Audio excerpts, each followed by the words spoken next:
Končno se lahko tudi pri nas veselimo zmernega upada števila bolnikov na covidnih oddelkih, veseli vodstvo bolnišnice. Če temu pridamo še dejstvo, da gredo danes v šolo prvi triadniki in tudi vsi vrtčevski otroci, to pomeni tudi več kadra pri nas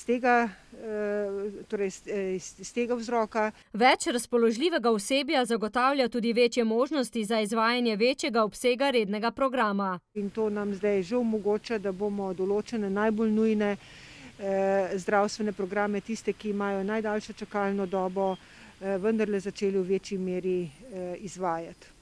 To pa so operativni posegi, tako žilni, ortopedski program, absolutno kardiološki, se pravi koronografije, kjer imamo zelo dolgo čakajočo vrsto in precej nujne primere. Pa tudi delo v nekaterih specialističnih ambulantah bodo okrepili, dodaja. Zaenkrat imajo covidne bolnike še v vseh 3 stavbah. Želimo, da bi šli pod tam 40 oziroma 35 bolnikov, takrat pa bi lahko potem zaprli eno od bolnišnic.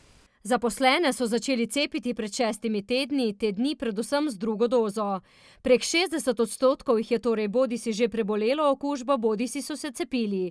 Vseeno ostanimo previdni, poziva Kramar Zupanova. Ta šola bo zagotovo test, zraven tega prihaja ta konec tedna še nekoliko slabše vreme, mraz.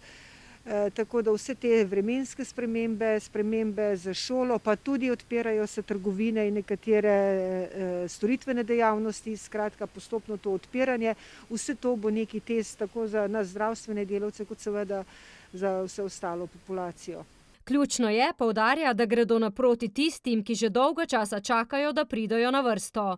Pri tem pa so dejavni tudi na naložbenem področju, kjer načrtujejo gradnjo negovalne bolnišnice in kardiološkega oddelka, mnogo pa je tudi manjših projektov.